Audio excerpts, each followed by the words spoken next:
गर्मियों के मौसम में आपने एक चीज़ नोटिस की होगी कि हाथ की हथेली और पैर के तलवों में किसी किसी को बहुत भयंकर जलन होता है। किसी में हल्का फुल्का तो किसी में बहुत ज़्यादा होता है। ये सिर्फ गर्मियों में नहीं बल्कि किसी किसी में ये सर्दियों में भी होता है। उनके पैर या फिर हाथ की हथेली में बहुत ज़्यादा जलन होने लग जाता है। तो क्या आप इसका रीज़न जानते हैं? आज इस वीडियो में हम बात करने वाले हैं कि हमारे हाथ पैर में जलन क्यों होता है, इसके रीजन के बारे में, और उसके बाद हम बात करेंगे कुछ घरेलू उपचार के बारे में। तो चलिए वीडियो शुरू करते हैं। अलग अलग व्यक्तियों में इसके बहुत सारे अलग अलग रीजन्स हो सकते हैं, लेकिन कुछ कॉमन रीजन जो होते हैं, अगर आपको डायबिटीज़ है तो उसकी वजह से भी आपको पैर के तलवों में जलन की समस्या देखने को मिल सकती है। इसके अलावा अगर आपके शरीर में यूरिक एसिड की मात्रा बढ़ जाती है तो ये भी एक रीजन हो सकता है, जिसकी वजह से हमारे पैर के तलवों में या फिर हाथ की हथेली में जलन हमें देखने को मिलता है। इसकी वजह से खास तौर पे हमें पैर के तलवों में ही जलन देखने को मिलता है। इसके अलावा खान पान अच्छा न होना भी इसका एक रीजन हो सकता है। खान पान में सबसे ज़्यादा हमें ध्यान अपने विटामिन्स पे देना है, उसमें से भी स्पेशली विटामिन B12 पे हमें ज़्यादा ध्यान देना है। विटामिन B12 की कमी से और कैल्शियम की कमी से हमें ये समस्या देखने को मिलती है। तो हम बात करते हैं कुछ घरेलू उपचार के बारे में, जिसे यूज करके आप जलन को ख़त्म कर सकते हैं। लेकिन अगर आपको यूरिक एसिड वाली प्रॉब्लम है या फिर आपको डायबिटीज़ की प्रॉब्लम है तो ऑब्वियस सी बात है कि आपने डॉक्टर को विजिट किया होगा और दवाएं भी चल रही होंगी आपकी। तो डॉक्टर के द्वारा जो इंस्ट्रक्शन आपको दिए गए हैं, जो खाने में चीज़ें परहेज करने के लिए दी गई हैं, तो आप उन इंस्ट्रक्शन का फॉलो अच्छे से करें और अपनी दवा को टाइम टाइम पे लेते रहें, और साथ ही साथ जिन चीज़ों का परहेज करना है आप उन चीज़ों का परहेज करें। लेकिन अगर आपको ये सारी दिक्कतें नहीं हैं, आपका यूरिक एसिड का लेवल भी ठीक है आपके ब्लड में और आपको डायबिटीज़ की प्रॉब्लम भी नहीं है, तो आप इन सब चीज़ों को अप्लाई कर सकते हैं जो हम अभी बात करने वाले हैं।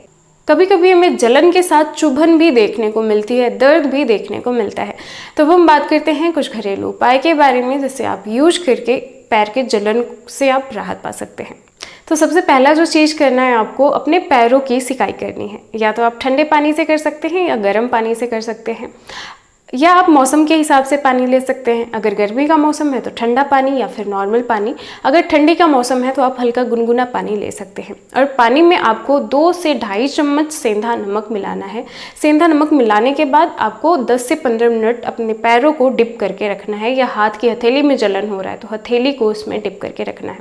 अगर आप इसमें एप्पल साइडर विनेगर मिला सकते हैं तो आप इसे भी यूज कर लें, क्योंकि ये भी काफ़ी हेल्पफुल होता है, एंटीबैक्टीरियल होता है। ये हेल्प करता है जीवाणु, बैक्टीरिया, जो भी इन्फेक्शन होता है हमारे पैर में या हमारे हाथ में, उनको भी ये ख़त्म करने का काम करता है। तो अगर आप एप्पल साइडर विनेगर या फिर किसी भी प्रकार का विनेगर यूज करना चाहते हैं तो आप 1 चम्मच उसे भी मिक्स कर लें पानी में, और अपने पैरों को 10 से 15 मिनट तक डिप करके रखें। इसके बाद अपने पैरों को आप बाहर निकाल के अच्छे से किसी सूखे कपड़े से सुखा लें। उसके बाद आपको क्या करना है, नारियल का तेल लेना है, 1-2 चम्मच नारियल का तेल, उसमें थोड़ी सी 1-2 पिंच आपको हल्दी मिलानी है।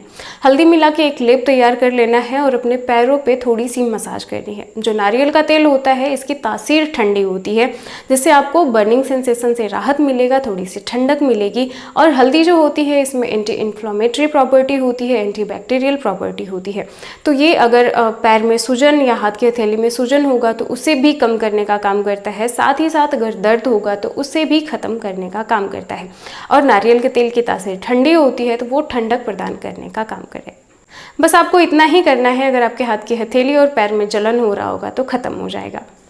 लेकिन हर किसी की शरीर अलग अलग होती है और हर चीज़ के प्रति अलग अलग रिएक्ट करती है। तो हो सकता है किसी को इससे आराम ना मिले, तो आप कुछ दूसरा उपाय भी कर सकते हैं, जिसमें से आपको क्या करना है, एक लौकी लेनी है, थोड़ा सा आपको लौकी लेना है और उसका पल्प निकाल लेना है। पल्प निकालने के बाद आप उसका पेस्ट बना सकते हैं, या पल्प से पतला पतला स्लाइड बना के आप अपने पैर या फिर हाथ की हथेली पे रख सकते हैं।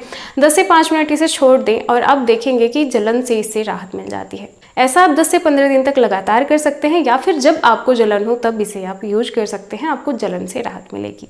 इसके अलावा आप अपने पैरों की सिकाई भी कर सकते हैं। इसके लिए आपको क्या करना है, किसी बॉटल में आपको आइस क्यूब ले लेने हैं। आइस क्यूब लेने के बाद धीरे धीरे करके जहाँ पे जलन हो रही है वहाँ पे आपको सिकाई करनी है, इससे भी राहत मिलता है।